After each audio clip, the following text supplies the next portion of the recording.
ప్రజలలో దేవుని స్తోత్రం ప్రియులారా, దేవుని యొక్క వాక్యమును మనము ధ్యానించుకుందాం. దేవుని యొక్క వాక్యం విందాము.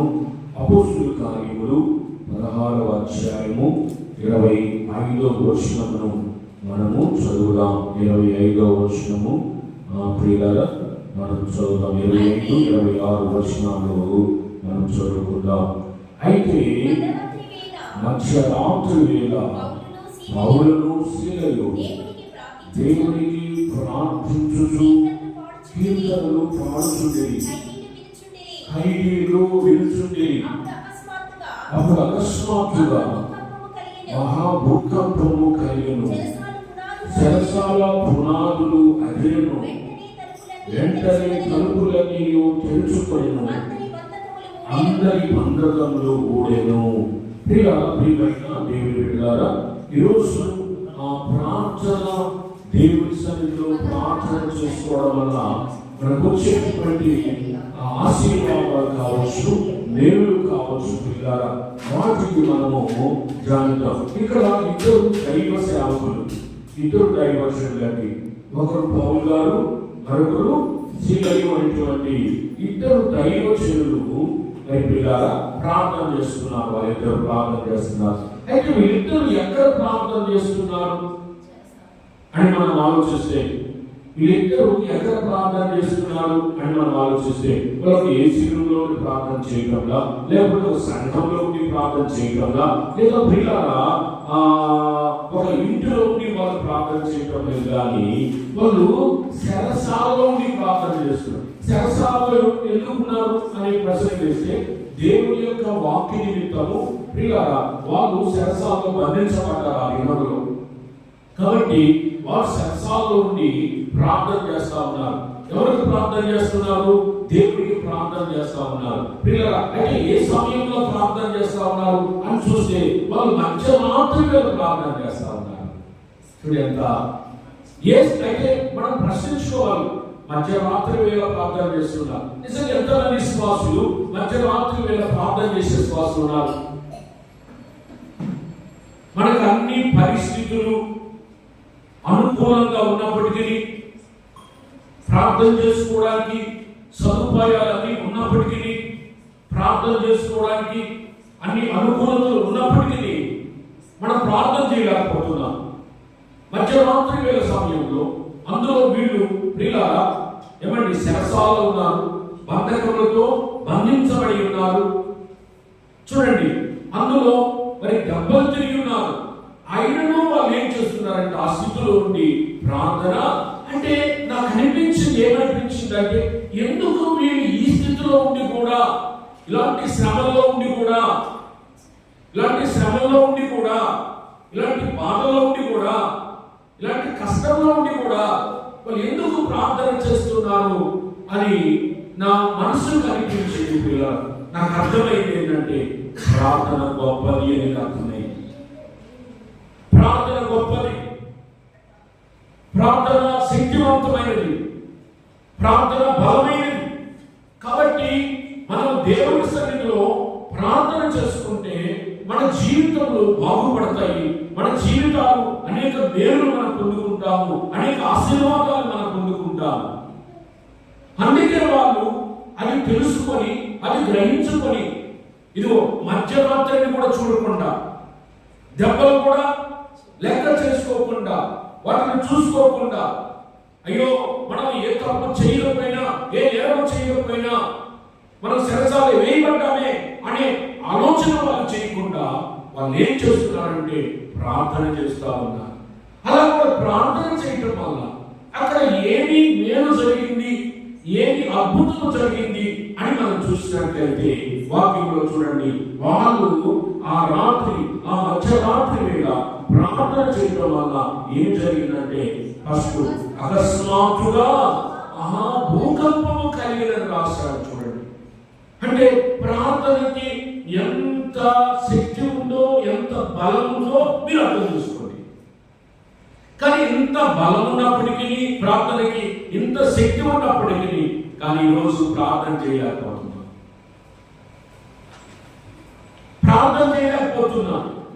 దేవుడి దగ్గర మొరపెట్టలేకపోతూ ఉన్నాం. అదే బాధకరమైన విషయం. చాలా మంది విశ్వాసులు ప్రార్థన విలువ తెలిసి కూడా వాళ్ళు ప్రార్థన చేయలేకపోతూ ఉన్నారు. వాళ్ళ కుటుంబాల్లో ప్రార్థన లేకుండా పోతుంది. వాళ్ళ కుటుంబాల్లో ప్రార్థన లేకుండా పోతుంది. అందువల్ల కుటుంబాలు దీవెనకరంగా ఆశీర్వాదకరంగా ఉండలేకపోతున్నాయి. అందుకే వీళ్ళైతే ప్రార్థన విలువ తెలుసు కాబట్టి ప్రార్థన చేశారు కాబట్టి అక్కడ ఒక అద్భుతం జరిగింది. ఏంటంటే మహాభూకంపం కలిగిందని రాశాడు. చూడండి, అంతేకాకుండా ఇంకా ఏమి జరిగాయి అని మనం చూస్తే అకస్మాత్తుగా మహాభూకంపం కలిగను, శరసాల పునాదులు అదిరి. చూడండి, ప్రార్థనకు శరసాల పునాదులు అదిరినాయి. ప్రార్థనకి శరసాల పునాదులేండి, పునాదులైనాయి అని రాస్తున్నాడు ఆయన. పునాదులైనాయి, పునాదులు కలిగాయి. చూడండి, ప్రార్థనకి ఎంత శక్తి ఉందా, ఇంత బలం ఉందా ప్రార్థనకి. చాలా మంది మన జీవితాల్లో ప్రార్థనకున్న శక్తిని గ్రహించలేకపోతున్నారు. గ్రహించినా ప్రార్థన చేద్దామన్న మనసు రావడం లేదు వాళ్ళకి. అందుకే దేవుని బిడ్డలారా, ఇక్కడ వాళ్ళు ప్రార్థన చేయగానే శరసాల పునాదులు ఎదిగాయి. అంతేకాకుండా చూడండి, ఆ శరసాల తలుపులన్నీ వాటంతటనే ఎవరో తలుపు తెరవబడాలంటే ఏం చెయ్యాలా? ఎవరో ఒకరు తీయాలి కదా. చూడండి, తలుపులు వేస్తే బిగిస్తే అందులో వాళ్ళు ఏమండి ఆ అధికారి అయినా అందులో వీళ్ళు ఖైదీలుగా ఏమండి ఉంచబడ్డారు శరసాలు. వీళ్ళు ఎక్కడ పారిపోతారేమో అని ఎంత కట్టుదిట్టం చేస్తుంటాడో, ఎంత భద్రత ఉంటుందో, ఎన్ని తాళాలు వేస్తుంటాడో పిల్లగా. కాబట్టి ఈ ప్రార్థన ఏం చేసింది అంటే ఈ శరసాల యొక్క తలుపులన్నీ కూడా చూడండి వాటంతటనే తెరవబడ్డాయి. ఎట్లా అంటే ప్రార్థన ద్వారా. అంతే, ప్రార్థన ద్వారా. ఎలా అంటే ప్రార్థన అంతే. అక్కడ మహిమ కార్యం జరుగుతుంది, గొప్ప కార్యం జరుగుతుంది ప్రార్థన ద్వారా. అందుకే మన జీవితాలు ఏముండాలి అంటే ప్రార్థన ఉండాలి.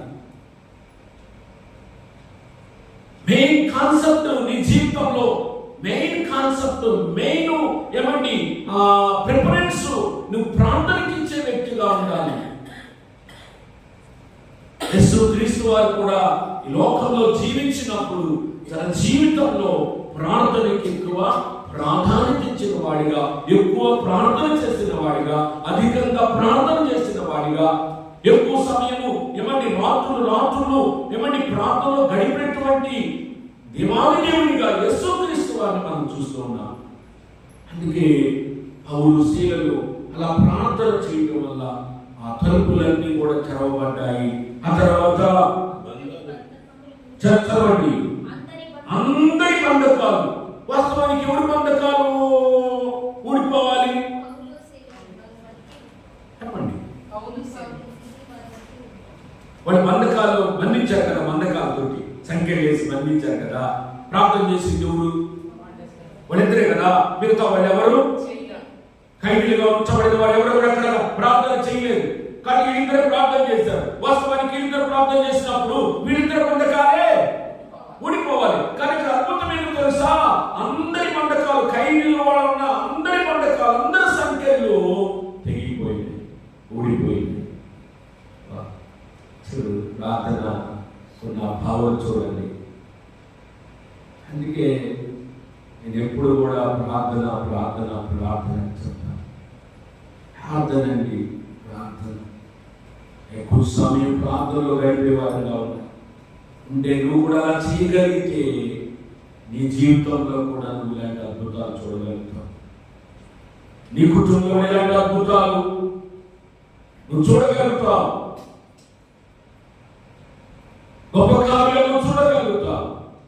చూడండి, అందరి బంధకాలు ఆశ్చర్యపోయిన వాళ్ళు కదా. ఏంటి ఈ అద్భుతం? సరే, ప్రార్థన చేసింది వాళ్ళు కదా, వాళ్ళ బంధకాలు ఊడిపోవాలి కదా. అయ్యో, మా బంధకాలు కూడా ఊడిపోయినాయి, మా బంధకాలు కూడా తెగిపోయినాయి. చూడండి, ప్రార్థన చేస్తే ఇన్ని మేలులండి, ఇన్ని మేలు జరుగుతాయి ప్రార్థన. అంతేనా అండి? చూడండి, అందరి బంధకాలు తెలియపోవడమే కాకుండా చూడండి అక్కడ జరిగిన అద్భుతము. ప్రియమైన దేవుని పిల్లారా, 29వ వచనం చూడండి. అతడు దీపము తెమ్మని చెప్పి లోపలికి వచ్చి వణుకుచు పౌలునకు సీలనకు, ఓ దేవునికి స్తోత్రం, హల్లెలూయా, సాగిలపడ్డాడు. ఎవరు సాగిలపడింది? చెరసాల అధికారి పిల్లరా సాగిలపడ్డాడు. ఎంత అద్భుతం! అంతకుముందైతే వాళ్ళు ప్రార్థన చేయక ముందు, వాళ్ళు అంటే ఈ అద్భుతము జరగక ముందు పౌలు సీలను ఏం చేశారంటే కొడవలతో కొట్టారు, వాళ్ళు బెత్తలతో కొట్టారు వాళ్ళు. కానీ ఇప్పుడు అదే అధికారి ఏం చేస్తున్నాడు? సాగిలపడుతున్నాడు. అంటే ప్రార్థన చేసింది ఎదుటి వ్యక్తి యొక్క జీవితాన్ని కూడా మార్చగలిగింది. ఇప్పుడు ఆయన ఏమొచ్చేసిందంటే ఇదంతా చూసి, ఈ అద్భుతం చూసి, అమ్మో ఈయనంత గొప్ప సావుకులు, ఈయనంత గొప్ప దేవుడు, ఇది ప్రార్థన చేయగా ఇక్కడ ఈ తలుపులన్నీ తెరవబడ్డాయి, అందరి బంధకాలు ఇదిగో ఊడిపోయినాయి, కాబట్టి ఇక్కడ పెద్ద భూకంపం కూడా వచ్చేసింది అని చెప్పేసి, ఓ ప్రార్థనకి, వీళ్ళు చేసిన ప్రార్థనకి ఇక్కడ అద్భుతం జరిగిందని అప్పుడు అతను గ్రహించుకొని వచ్చి ఏం చేశాడు? వాళ్ళకి సాగిలపడుతున్నాడు. అప్పుడైతే అసలు ఎవరా మీరు ఇంద్ర మీరు అని కొట్టాడు కదా, ఎవరా మీరు అనుకున్నాడు. కానీ ఇప్పుడు చూడు, భయం వచ్చేసింది. ప్రార్థన ఎంత మార్పు చేస్తుందో చూడండి, ప్రార్థన ఎంత మేలు చేస్తుందో చూడండి. అందుకే 40 రోజులు సాధ్యమైతే పిల్లల ప్రార్థన వల్ల జరిగే మేలు నేను మీతో పంచుకుంటాను. కాబట్టి ఆయన సాగిలపడ్డాడు. ఇప్పుడు వాడిని వెలుపలికి తీసుకుని వచ్చి రక్షణ పొందుటకు, ఇంకా గొప్ప అద్భుతం ఈ ప్రార్థన ద్వారా. ఇప్పుడు వాళ్ళు బయటకు తీసుకొచ్చాడు. వాళ్ళు బయటకు తీసుకొచ్చి ఇప్పుడు అడుగుతున్నాడు. ఏమంటున్నాడంటే అయ్యలారా. ఇప్పుడు ఏమంటాడు? అయ్యలారా అని పిలుస్తున్నాడు. ఇప్పుడు ఇందాక అంతకుముందు అటు పిలుస్తున్నాడు కదా, అధికారులు కదా, అధికారుల మాట క్షణకి ఏమొచ్చింది తెలుసా? మర్యాద అయిన మాటలు రావు తెలుసా? వరే వేరే అంటారు, ఎందుకు అంటాడు. ఎంత పెద్ద ఉద్యోగస్తులు అయినా సరే, ఒకసారి నేను చూశాను, ట్రాఫిక్ కానిస్టేబుల్ ఆయన అంటున్నాడు, రై బస్సు ఆగితే ఆయన మధ్యలో, రై బస్సు అయితే ఎక్కడ ఒరే వేరే అంటాడు. ఆయన ఆయన కూడా ఆఫీసి డ్రైవర్ ఎన్నిసార్లు మీరు మాట్లాడటము, ఇష్టం వచ్చినట్టు మాట్లాడుతున్నారు అని చెప్తున్నాడు, అడుగుతున్నాడు. నేను చూశాను, నేను విన్నాను. కాబట్టి పిల్లగా అధికారంలో ఉన్నప్పుడు కొంతమంది గౌరవంగా పిలవరు. ఒకసారి ఇట్లాగా నేను కూడా బండి వేసుకుని వెళ్తా ఉంటే పిల్లగా ఒరే పిలిచాడు, రే అన్నాడు. ఆగాడు బండి, ఆగాడు. ఎన్నిసార్లు మీరు అన్నారు, ఎన్నిసార్లు మీ పిల్లలు పోండి. ఏమన్నాను? అరే సార్, అరే what is your qualification? Do you know my qualification? ఏం చదివావు? నేనేం చదివావు తెలుసా? Do you know my occupation? నేనేం చేస్తున్నాను నీకు తెలుసా? I am a pastor. Take respect and give respect, sir. ఏం మాట్లాడాలి? అంతకుముందు ఇలాంటి మాట్లాడుంటాడు, వరే ఉంటాడు. కానీ ఇప్పుడు ఏమంటాడు? అయ్యా ఎందుకు ఈ ప్రార్థన అనిపించింది? ఈ ప్రార్థన నీకు రెస్పెక్ట్ పడిస్తుంది, ఈ ప్రార్థన నీకు గౌరవాన్ని ఇస్తుంది. ఎన్ని మేలు ప్రార్థన ద్వారా జరుగుతున్నాయో మీరు అర్థం చేస్తుంది. కనుక అయ్యారా, అంతేకాదు రక్షణ పొందుటకు, అసలు అన్నిటికంటే అద్భుతం ఏం తెలుసా? రక్షణ పొందుటకు నేనేమి చేయాలి? నేను కూడా ఆ ప్రభువుని నమ్ముకుంటాను, నేను కూడా బాప్తిసం తీసుకుంటాను, నేను రక్షణ పొందుతాను. ఏం చేయాలని చెప్పండి అయ్యగారు? అవును చేయండి. వారు సేవలు చెప్పారు. కనుక దేవుడి దగ్గర ప్రార్థన ద్వారా ఎన్నో అద్భుతాలు ఉన్నాయి. కాబట్టి నీ కుటుంబ జీవితంలో, నీ యొక్క వ్యక్తిగత జీవితంలో నువ్వు నాగా ప్రార్థన చేసుకుంటే, నువ్వు రాత్రి అనక పగలనక మధ్యరాత్రి అనుకోకుండా, ఎవరిని కష్టం అనుకోకుండా, శ్రమ అనుకోకుండా ప్రార్థన చేస్తే ఆ ప్రార్థన నీకెంతో మేము చేసుకుంటే దైవజనుడిగా నేను తెలియపరుస్తున్నాను. దేవుడు ఇవాళ దీవించి